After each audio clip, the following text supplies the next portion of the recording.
que no es lo mismo que la obligación para obtener un resultado, es decir, que en el peor escenario para Chile o en el mejor escenario para Bolivia se podría generar esta obligación de negociar, pero no lo mismo que obtener un resultado. No, no lo comparto en absoluto. Creo que esa ha sido una lectura absolutamente sesgada de parte, sobre todo, del agente de Chile, don Felipe Bulnes, cuando habla incluso de la palabra mutación, que la Corte había mutado la naturaleza de sus alcances. Él se refiere al párrafo 33 del fallo, pero el párrafo 34 del fallo, que es el que define exactamente la naturaleza de lo que estaba en cuestión, la naturaleza de la controversia, la Corte Internacional de Justicia es muy clara. Establece que la Corte fallará sobre si Chile tiene la obligación de negociar con Bolivia para otorgarle un acceso soberano al mar. Es decir, no se separan los dos conceptos. Uno es el negociar y el otro es para otorgarle un acceso soberano al mar. Si hacemos una lectura correcta del punto 33, lo que la Corte no puede predeterminar es la naturaleza del arreglo específico sobre ese acceso soberano al mar y sus detalles. Son cosas radicalmente distintas.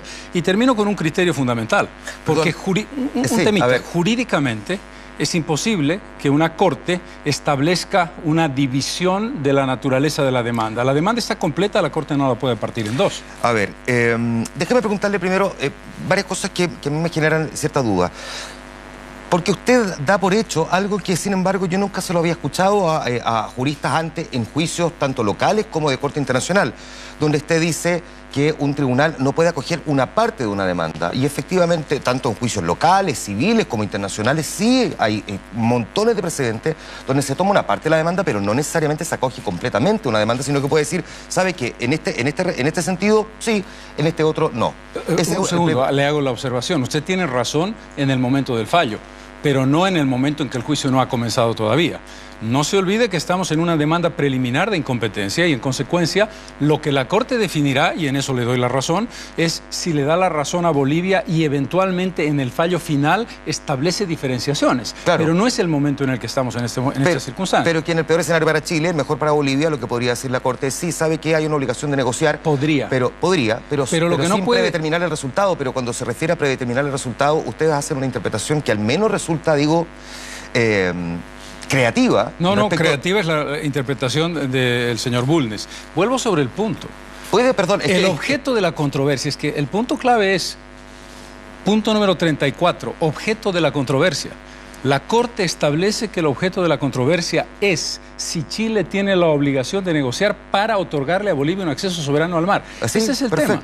Perfecto. Y en el contexto previo, no en el contexto posterior, es decir, en el punto 33, no en el 34, la Corte establece que no puede predeterminar una solución, no puede establecer el resultado, no sobre el acceso soberano al mar, sino sobre las características de eso no lo dice el fallo. Lo que dice el fallo literalmente es que no le correspondería predeterminar el resultado de cualquier negociación que pudiera tener como lugar o como consecuencia de la obligación de negociar. Lea el punto 34, si es tan amable. Sí, pero si el punto 34 no está en discusión, lo que estamos discutiendo aquí es por qué usted hace una interpretación tan diferente respecto de lo predeterminado. Déjeme hacérselo en un ejemplo práctico. ¿Cómo se puede establecer que hay una obligación de negociar si es que se determina que el resultado de esa negociación sí o sí tiene que ser lo que pide una de las partes? Por una razón muy simple, porque una de las partes no lo pide. Porque lo que Bolivia hace es recoger las sistemáticas oportunidades de compromisos y promesas formales de Chile que establecieron desde la perspectiva chilena y ante la afirmación chilena que Chile estaba dispuesto a negociar con Bolivia para otorgarle un acceso soberano al mar. No hay que olvidar algo fundamental.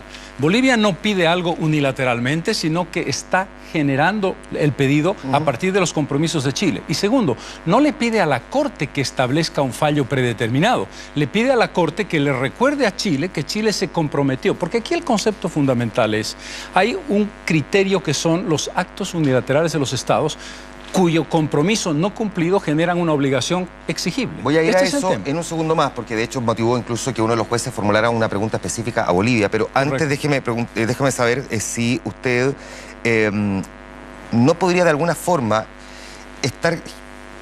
¿Sabes? Se lo voy a decir así derechamente. ¿No se podría inducir a una cierta confusión el pretender que el resultado de una negociación, y vuelvo sobre lo mismo, tiene que sí o sí concluir en lo que una de las partes pide y no predeterminar que efectivamente esas negociaciones podrían eventualmente, si son de buena fe, no arribar porque por algo son negociaciones, ¿no? Es que aquí hay un concepto que Chile debe entender de manera fundamental. El pedido de Bolivia no surge de una iniciativa que nace del deseo y la aspiración boliviana. El pedido de Bolivia nace de los compromisos generados por Chile.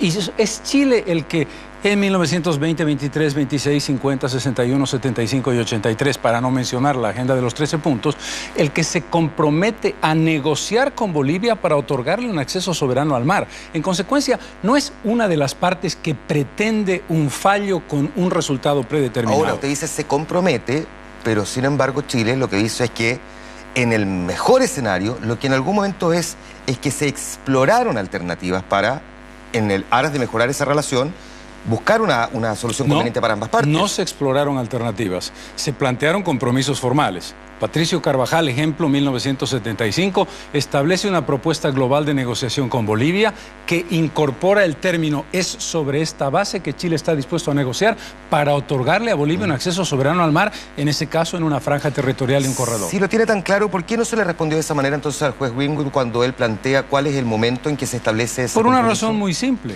Porque sería un error de parte de Bolivia establecer que habiendo una línea de compromisos tan consistente a lo largo de más de 7 décadas, hay un momento mágico que establece el punto de compromiso. Pero el juez no preguntaba... El juez preguntó, ¿en qué momento se produjo el compromiso entre ambos países? Claro. La respuesta de Bolivia es en todos los momentos en que Chile hizo una respuesta positiva diciendo estoy dispuesto a negociar para otorgarle una salida al mar a Bolivia. Ahora, cualquier cosa podría ser interpretado entonces eventualmente como un momento. De hecho, hoy día hay una fotografía, yo no sé si se va a alcanzar a ver, pero tengo aquí la fotografía que viene hoy día en el diario La Segunda, que es la fotografía ahí, está chiquitita, ¿sí? De la presidenta Bachelet con el presidente Evo Morales. Uno podría decir, esto también es un momento mágico. No podría. ¿Por qué no? No podría. Porque ahí no hay ningún documento firmado. Yo le estoy hablando de memorándums, notas diplomáticas, cartas de presidentes y acciones diplomáticas que pueden entenderse como tales.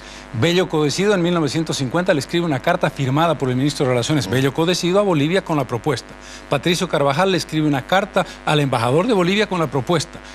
El concepto no es un concepto de decir, nos sentamos como usted y yo estamos conversando. Pero es porque, es que a esto lo que quiero, no sé si está una discusión semántica, una disquisición semántica la que estamos teniendo, o una cuestión más de fondo, pero ¿por qué una propuesta inevitablemente para ustedes se convierte como en un compromiso en el que sí o sí se les va a otorgar algo específico? Bien podría yo recoger, a propósito de lo que usted plantea, sobre ese mismo periodo de la historia, del 75 al 78, el por qué, si existía además ese compromiso, finalmente no se cumplió ese compromiso. Buena pregunta. Que es el argumento que cualquiera podría en estos momentos estar pensando, bueno, fue Bolivia finalmente el que fue cambiando las condiciones a lo largo de esos siguientes 3 años. Buena pregunta. Vamos por partes. Usted me ha hecho una pregunta en 2 partes. La primera parte. ¿Por qué? Porque hay una figura jurídica internacionalmente reconocida, tratada por la Corte y fallada por la Corte Internacional de Justicia, que se llama actos unilaterales de los Estados. Una promesa o un compromiso formal de un Estado para con otro Estado genera una obligación. El incumplimiento de esa obligación es jurídicamente exigible por aquel Estado que ha recibido la promesa o el compromiso. Esa es la razón por la que Bolivia puede presentar estos elementos. De negociar, no de entregar la salida soberana al mar. Es que eso es lo que apunto, porque usted como que se salta la segunda parte de la frase. Salto la segunda parte de la frase. Me la saltaría si fuera Chile el que me hubiera dicho estoy dispuesto a negociar contigo en términos generales. Cuando en todos los casos que Bolivia pone como ejemplo desde 1920 hasta 1983, en todos los casos Chile suma el primer criterio, estoy dispuesto a negociar contigo, con el segundo, para otorgarte un acceso soberano al mar, no puedo yo separarlo. El que lo está planteando como una cohesión es Chile. Y además es obvio, no nos vamos a sentar a negociar Chile y Bolivia para hablar de temas de pesca, ¿no es verdad? La razón por la que nos hemos sentado a negociar es para hablar del acceso soberano al mar, y el compromiso de Chile une los 2 conceptos. Esto es fundamental. No se puede separar en la demanda boliviana, porque los compromisos de Chile fueron en ese sentido el tema del negociar con el tema del acceso soberano al mar. Ya, aquí están reflejadas, digamos, las 2 miradas, tanto la de Bolivia como la contraparte que yo le hago, que es la mirada chilena finalmente. Déjeme preguntarle ahora sobre el otro punto, ¿qué es lo que representa en estricto rigor para ustedes salida soberana? ¿Qué es lo que es salida soberana?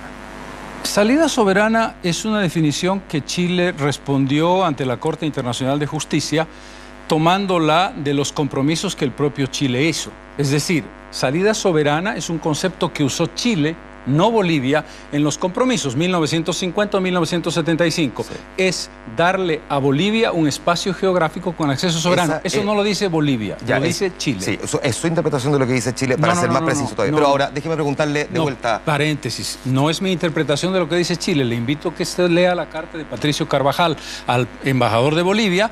No estoy interpretando nada. Es acceso soberano. Volver un paso atrás. El juez Aguada, cuando le pregunta a Bolivia, ¿qué es lo que entienden ustedes por salida soberana? ¿Qué es lo que usted entiende por salida soberana? Yo le pregunto a usted.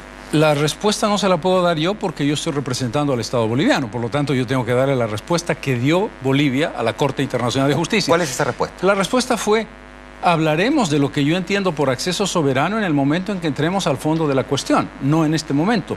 La pregunta en una demanda preliminar de incompetencia no es pertinente. Le estoy respondiendo exactamente lo que Bolivia le respondió al juez Aguada, pero Bolivia le dijo algo más al juez Aguada.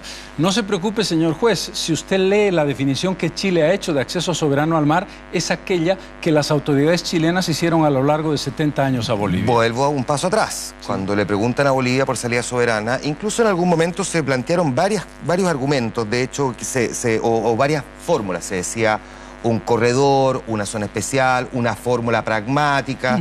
No había una sola lectura, ni una sola definición. ¿No induce también a una cierta confusión en tanto la relación bilateral, en tanto la discusión jurídica e incluso la propia resolución que tenga que tomar la Corte, que el propio demandante no tenga claro qué es lo que es una salida soberana, o que al menos no lo ponga sobre la mesa al comienzo, dado que la cita en su primera demanda? El demandante lo tiene absolutamente claro y el demandante explicará con muchísimo detalle lo que entiende por un acceso soberano al mar cuando entremos al fondo de la cuestión. Y le digo algo más. Si el demandante hubiera tenido dudas, la Corte no hubiera tenido dudas, o si las hubiera tenido en su fallo. El fallo de la demanda preliminar de incompetencia es inequívoco. Pero sí, inequívoco, pero tuvo la duda y tan claro la tiene que en el punto 36 del fallo, déjeme citárselo, dice: no hay claridad sobre el concepto, tanto así que la Corte consigna la ambigüedad.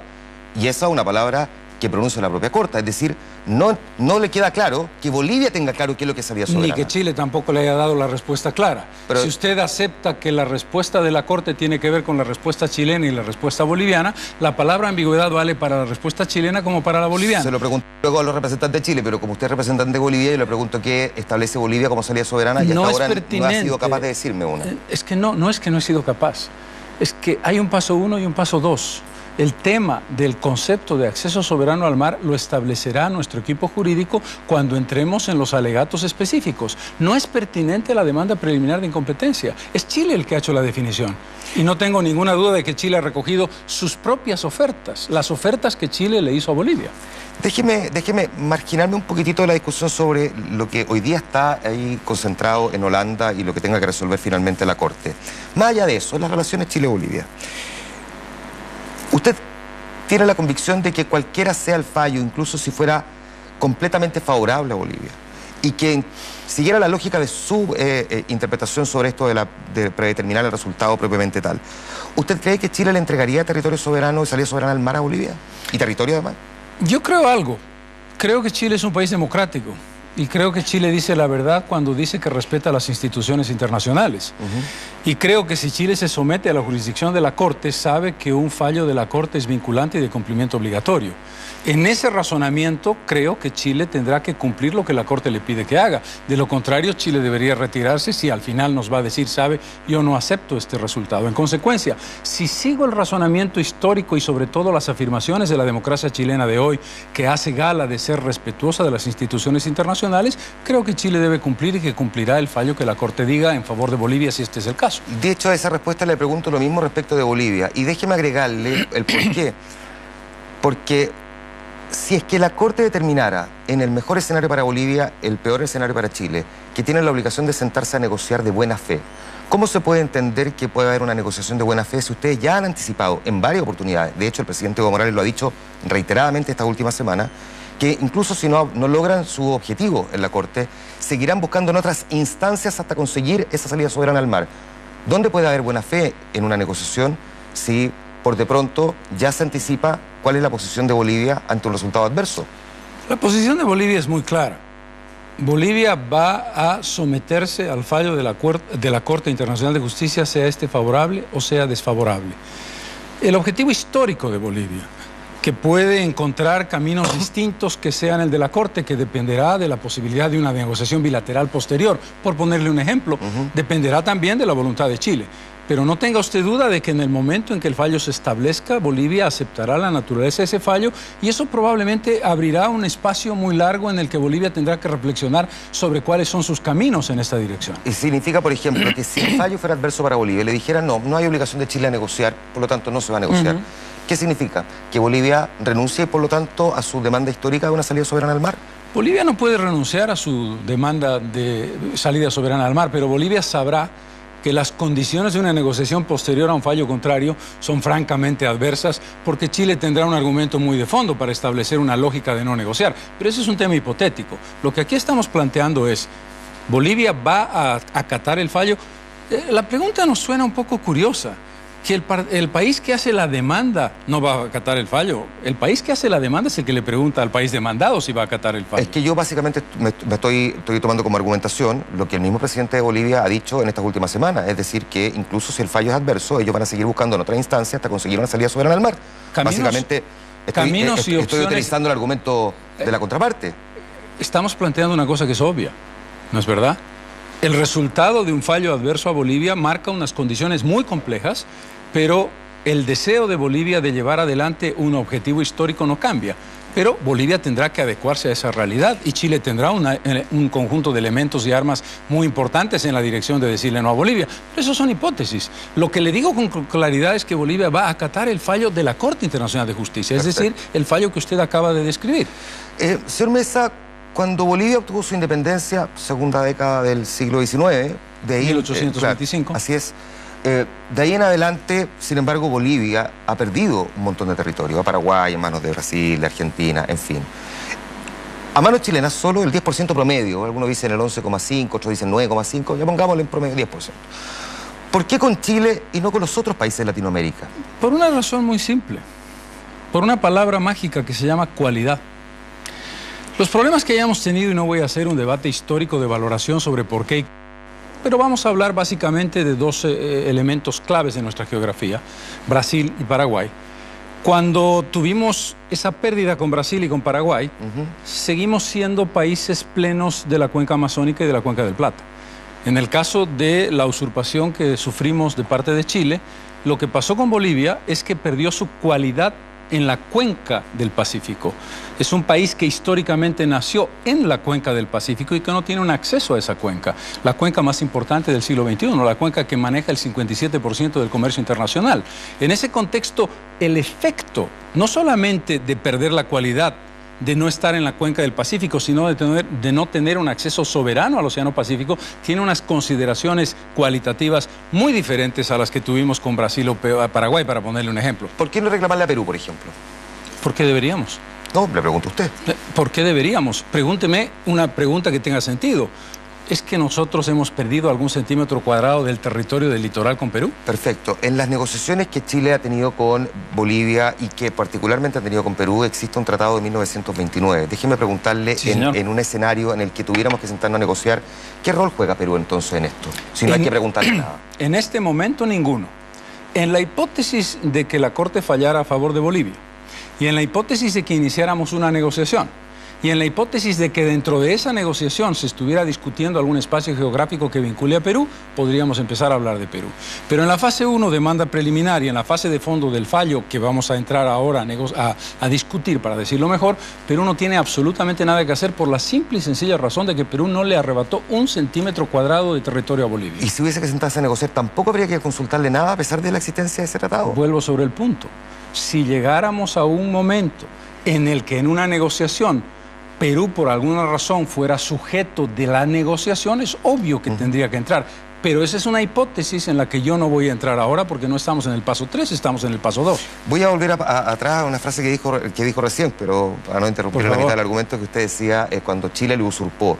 Hay toda una discusión también que se ha generado además en el último tiempo, no a partir de este fallo ni de esta discusión, sino que diría yo en los últimos 20 años, sobre cómo Bolivia ha presentado la Guerra del Pacífico, y particularmente una frase que de hecho incluso fue citada, para ser justo, por la lectura del fallo. Cuando dice, cuando Chile le declaró la guerra a Bolivia. Así es. Pero no hay coincidencia entre los historiadores. De hecho, mayoritariamente los historiadores latinoamericanos no hablan de una invasión de Chile, más bien de la declaración de una guerra en países que se enfrentaron. No me estará usted hablando en serio. No, por supuesto que le estoy hablando en serio. Por supuesto que le estoy hablando en serio. De hecho, vamos a plantearlo por partes. Sí, no, sí, es solamente hacer una presión desde el punto de vista, si se quiere, comunicacional. ¿Le ha servido a Bolivia plantearlo de esa manera para objeto de permear a la Corte de alguna forma? No le ha servido a Bolivia permear a la Corte para nada. Bolivia va a hechos objetivos. Hecho objetivo. El 14 de febrero de 1879, la Armada chilena invade Antofagasta. Ese es un hecho objetivo. Hecho objetivo.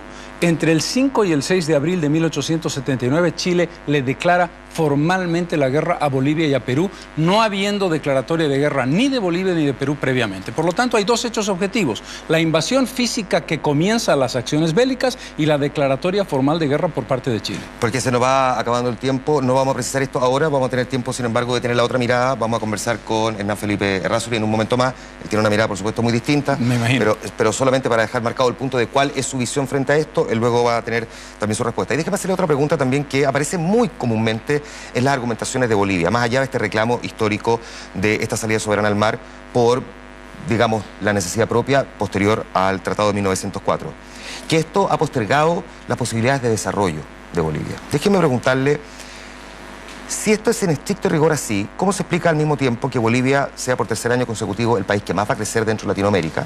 Entre 4,5 y 5% hacen los cálculos los economistas de la CEPAL. Ha reducido en los últimos 10 años en 20 puntos la pobreza, ha cuadruplicado el salario mínimo, ha aumentado el salario medio, ha tenido un incremento importante en materia de inversiones, ha cuadruplicado el retail, por ejemplo, y además con la posibilidad de utilizar los puertos chilenos de forma libre, con libre acceso y libre tránsito. ¿No al menos hay una cierta distorsión en plantear que Bolivia está postergada en su desarrollo producto de esto cuando, uno, utiliza puertos chilenos y dos, en estricto rigor a Bolivia no le va, digamos, mal si uno lo compara con el resto de Latinoamérica y cómo ha ido creciendo, sobre todo en la última década? Yo sería una persona absolutamente desconocedora de la historia, sería un ingenuo, para decir lo mínimo, si yo aceptara tal argumento. Decir que el desarrollo de Bolivia, la pobreza de Bolivia y el retraso histórico de Bolivia está vinculado a nuestra mediterraneidad sería sacarme de mi responsabilidad como sociedad lo que a los bolivianos y a nuestros gobernantes y a mí mismo como gobernante nos toca de responsabilidad. Es decir, yo no acepto como argumento que la mediterraneidad haya significado los elementos de pobreza, de subdesarrollo y de retraso. Otra cosa es que yo entienda, y así lo hemos expresado en el Libro del Mar, que el ser un país mediterráneo me reduce las posibilidades de crecimiento de mi Producto Interno Bruto entre 1 y 1,5%. Pero decir que mi pobreza la culpa la tiene la mediterraneidad sería una absoluta insensatez de mi parte. Por lo tanto, hay que colocar las cosas en su exacto lugar. Claro. Usted ha hecho una mención muy explícita, no necesito hacer mayores ejemplos, del crecimiento de Bolivia. Sí. Lo que la mediterraneidad le ha generado a Bolivia es una disminución de su crecimiento potencial, pero no es el motivo ni la razón de los problemas históricos de la pobreza boliviana, en absoluto. Perfecto. Una última cosa. ¿Usted consideraría que Bolivia hoy día es una democracia plena? Yo considero que Bolivia es una democracia, sí. ¿Plena? Podríamos debatirlo, pero debo decirle que no voy a hacer juicios de valor sobre la política interna boliviana, porque mi tarea aquí hoy día es hablar sobre el tema del mar. No, está bien, pero sin embargo está en el contexto de una nación con democracia que ha llevado a otro país ante un tribunal internacional. Así es. Y no me voy a dar cuatro vueltas en esto, se lo voy a decir derechamente. Muchos, no pocos analistas y no chilenos de Latinoamérica y del mundo también no miran, digamos, no desafectan el hecho de que al mismo tiempo en que se está generando esto, que provoca evidentemente un profundo espíritu nacionalista y alinea a muchos detrás del presidente, es un presidente que... Y lo mismo pasa con Chile, por supuesto, pero a diferencia de Chile, el presidente de Bolivia podría ser reelecto si es que se hace una modificación constitucional y mantenerse en el poder hasta el 2010. Podría mantenerse 19 años, pues hasta el 2025. Le pregunto de vuelta, ¿es Bolivia una democracia plena cuando un presidente puede mantenerse tanto tiempo en el poder porque ha modificado la Constitución y que esto en la práctica termina favoreciéndolo? ¿Esto qué? Esto de reformar la Constitución y por lo tanto esa reforma de la Constitución lo favorece para mantenerse en el poder. Digo, un presidente que además evidentemente capitaliza el mostrarse con la bandera nacionalista a defender a su nación para obtener una salida soberana al mar, al mismo tiempo? La segunda parte de la pregunta tiene vinculación directa con lo que yo estoy haciendo aquí con usted. El presidente Morales ha ganado la elección del 2005 con el 54%, el 2009 con el 64%, el 2014 con el 61% y que yo sepa no ha necesitado ninguna bandera marítima para ganar por mayoría absoluta las elecciones. En consecuencia, al margen de mi opinión particular sobre la reelección, que la tengo pero no la expresaré aquí, no creo que haya relación alguna de causa y efecto entre el tema del mar y las posibilidades o no de reelegir al presidente Morales. Ya, por último, sin embargo, aludo a su condición de expresidente porque finalmente uno no se saca un sombrero y se pone otro. Finalmente es un expresidente que asume la vocería de un país. Como expresidente le pregunto, 19 años en el poder, ¿no es demasiado? Desde el punto de vista práctico, por último. Podría responderle con un sofisma diciéndole que Felipe González gobernó 14 años y nadie pensó que fuera un dictador. Ese no es un tema de debate en el contexto, se lo digo con claridad. Yo tengo mi opinión sobre el tema, pero no voy a hacer ningún juicio de valor sobre la política interna boliviana fuera de mi país. Ya, me quedo viendo lo de Plena. Lo de Plena lo vamos a conversar ahí en comerciales, pero una última cosa. ¿Por qué no transmitieron en Bolivia los alegatos de Chile de mayo pasado? ¿Por qué no se transmitieron en Bolivia? Por una absoluta falta de mirada clara de lo que debe hacerse. Por una miopía que nos perjudica. Es decir, si usted me pregunta a mí, yo hubiera transmitido, por supuesto, plenamente, porque además era extraordinaria oportunidad para contrastar el punto de vista de los abogados chilenos y el punto de vista de los abogados bolivianos. Me parece que se cometió un gravísimo error. Desconozco porque no he manejado ese tema, eso está manejado en el Ministerio de Comunicación, pero mi respuesta es, se debió haber transmitido. Por supuesto que sí. Y tengo que hacer esta pregunta también, porque todo el rato he estado pensando si podría ocurrir exactamente lo que está pasando hoy día aquí en la televisión chilena, de que el vocero de la causa boliviana esté sentado aquí entregando su punto de vista y confrontando posiciones, si el vocero de la causa chilena estaría sentado en la televisión boliviana, con esa misma libertad y con esta cantidad de tiempo. En varios canales, sin ninguna duda. Desconozco si en todos, pero sin ninguna duda. Yo creo que usted sabe que en Bolivia hay muchísimos canales de televisión muy importantes y muy serios y no tengo la menor duda de que podría ocurrir. Sí. Ya. Ok, nos vamos a guiar con eso. Vamos a ver si pasa. Señor Carlos Mesa, vocero de la causa boliviana, expresidente de Bolivia, muchas gracias por haber conversado esta noche con nosotros estos minutos. No, por el contrario, el agradecido soy yo. Muy amable. Nosotros nos vamos a ir a la pausa comercial. Tenemos, por supuesto, más de este tema. Lo vamos a conversar en los próximos minutos con José Miguel Insunza, Hernán Felipe Errázuriz. Pausa. Volvemos.